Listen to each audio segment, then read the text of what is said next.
says, though, in June, the European Commission will say how it thinks the EU could finance itself through new EU taxes. But this week, here in Strasbourg, a rather more radical vision was unveiled. For many Euro enthusiasts, the rot really started when Margaret Thatcher famously demanded her money back.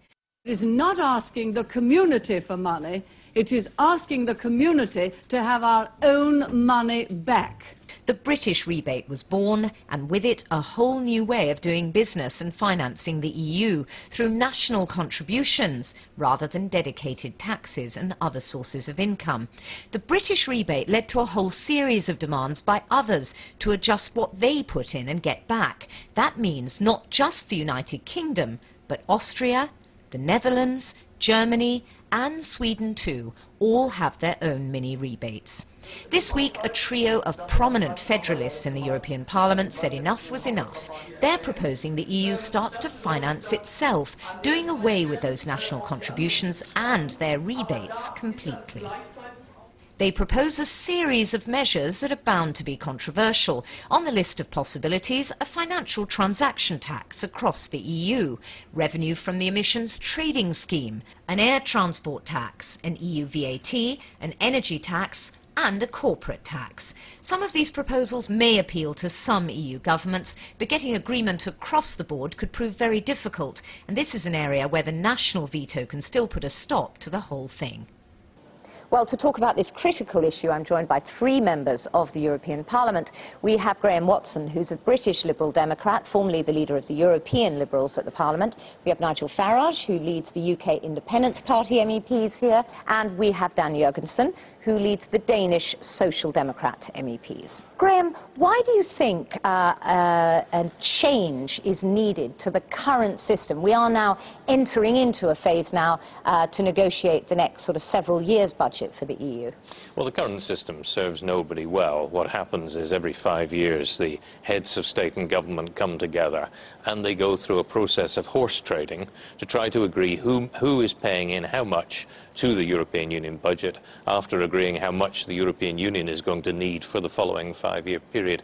It serves nobody well. We have a terrible argument every year with individual chancellors of the exchequer asking for money back if there's any unspent at the end of the year, and then we have to decide how much goes back to whom and so forth. What is being argued, and I think quite rightly, is that the European Union needs to have an independent source of finance, and that could mean increasing the amount of the VAT take which goes to the European Union coffers, or it could mean the imposition of a carbon tax, which the governments want to do anyway, because they recognise we've got to get serious about fighting climate change, and the European Union being financed from that. I mean, I know, Nigel, you don't agree with the idea of this, and you know, the phrase EU tax has come from many of your press releases. Sure. But you would agree, wouldn't you, though, that the current system isn't transparent, it's a bit of a dog's dinner, and it doesn't really let the general public know how their money's being spent. That, of course, is true. The current system is a horse trading negotiation that goes on and finishes at 3, 4, 5 o'clock in the morning when the heads of state get together. And I remember the last one when Mr. Blair came out looking haggard, having given away a further £7 billion of the British rebate. So you can argue that this system's imperfect.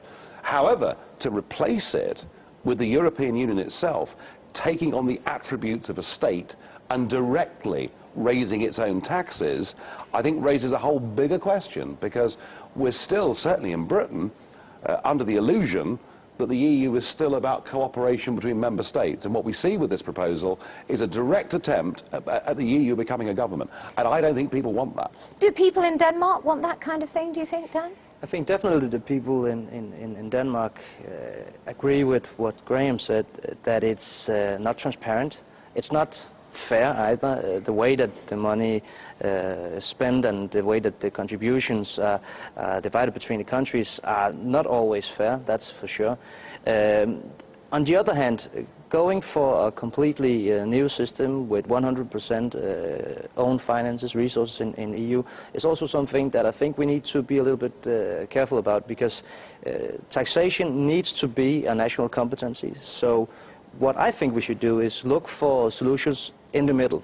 I think there's one solution that's pretty obvious, and that is a financial transaction tax, because I think that most people in Europe, not Nigel, I'm aware of that, but most people in Europe would argue that transactions taking place on the international financial transaction market is by definition international. And it's also a sector that doesn't pay much tax today. So really, you wouldn't take something away from the nation states. You'd create a new revenue, and you'd do it in an area where it's only fair. Nigel? I mean, what that would result in, I have no doubt, and I should really cheer to the rafters what you've just said. What that would result in is the UK making a choice.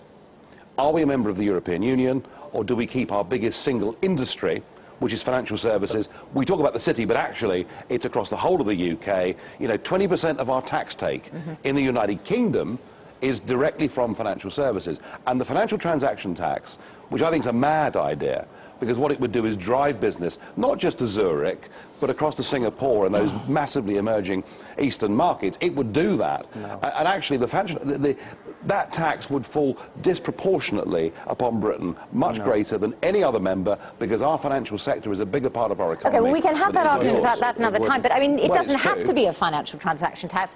The other suggestions could be a carbon tax, an aviation tax, lots of ideas like that. And I mean, the argument that somehow this would be a European tax, which Nigel was using, is wrong, because this would not be levied by the European Commission. You're not suddenly going to have an army of tax collectors in Brussels. This is a tax that will be levied by national governments within their existing tax systems, but the proceeds of the tax would go to pay for the European Union. What's the difference, Graham? What's the difference? This would be agreed at European level. Yes. It would be agreed if there's no difference, where national governments, in fact, arguably haven't even got a veto over this. So even agreed by national governments at European level. Even if the British government disagreed with it, it could happen anyway, and then the proceeds of that go directly to the European Union. That is direct taxation. Isn't there one level on which you can argue the current system, which you say yourself is very untransparent, it's all about horse trading?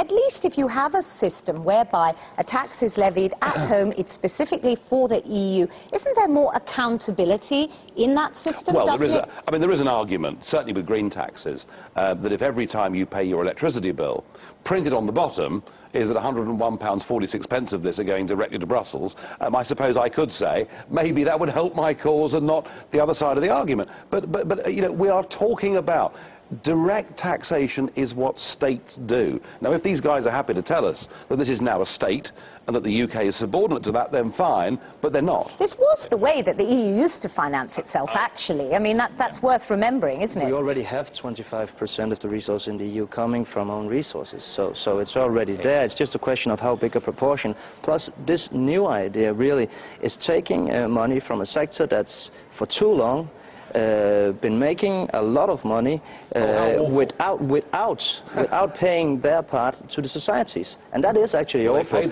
that's probably where we have an ideology. Let's go back to the rebate. Let's go back to the rebate system. I mean, this current system, whereby, I mean, not a lot of people know. I mean, we do. That it's not just the British that have a rebate. There are 4 others as well. It's highly complicated, isn't it? But Dan, you were saying that there is a sense that that in itself is quite unfair. The British rebate, whatever happens, there's a definite move to get rid of that, isn't there? It's quite clear that it is unfair.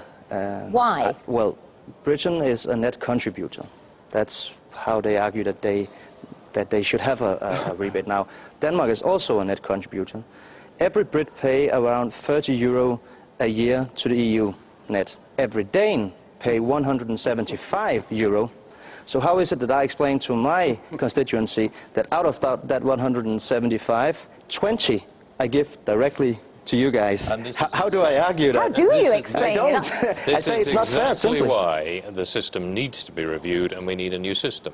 And it is probably why, in the end, the governments will agree. They will be the ones who will come forward and say, we've got to find a way of doing this which is fair to every country, fair to the individual taxpayers in every country, but which gives the European Union the finances it needs to do the things we need it to do. But we know that the rebate is a sacred cow, and parties like Nigel will be on there right away saying, you know, you've sold it down the river, you've sold us down the river. The rebate was put in place for Britain because we are not a European country. We are different. Our farming system was different. And unlike your countries, we're a global nation.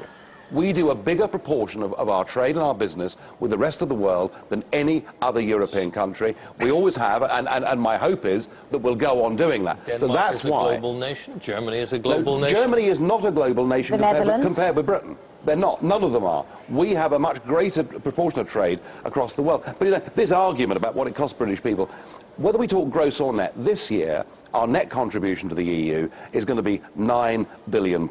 And what people see is they see in their own lives at the moment, you know, the local gravedigger or sweet streeter being sacked as a result of local government cuts. And what they see here is a massive increase in the EU's Parliament's 80% increase in the entertainment budget.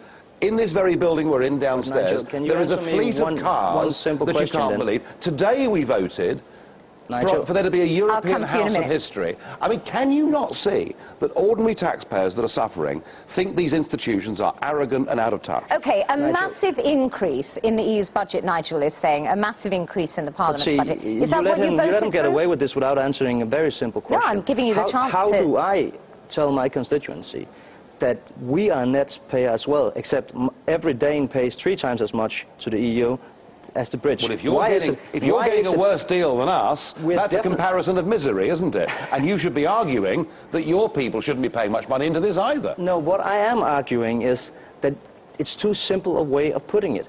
What you need to see is, okay, how much does the European Union matter to ordinary people in Europe? Very little. It matters a lot. We make common rules on environments. We make common rules. Well, one of the reasons some of them hate it is because people like you don't. Your country said no in a referendum, do it? Listen, twice. Great. Let Dan finish his sentence and I'll come to Graham. The Danish people, and they keep saying no. You know, the way you argue is one of the reasons people don't like politicians in my country. We try to be a little bit more polite, but that's different, of course. Graham, let's hear from Graham. Yeah, where Nigel's argument falls down is he said it's terrible that the UK is paying £9 billion every year in net to the European Union, which will be the case next year. But what he doesn't point out is that we're paying £60 billion a year for health, we're paying £132 billion a year for social security and pensions. For £9 billion, it's all it's costing us. We're getting a fantastic deal from the European Union. We're getting the solidarity of being part of an association of 27 nations. We're getting the diplomatic clout that it gives us. We're getting the clout that it gives us in trade talks, such as our free trade agreement with India, for example. We don't exist. We are getting all of the benefits of all of the European policies which bring money into my constituency every year. Outside of the EU, we could negotiate our own trade deal with India. As part of the EU, we're banned from doing so. Outside and of you talk EU, about influence. we would be like Norway. We would have to pay more money to trade. Well, the Norwegians are rather richer than we are, aren't they? Than we currently pay as a And they keep their own fish. We'd have to pay more money to trade. I'd love to be in Norway. All right, well, as usual, we always get back down to fundamentals. Thanks very much, all of you.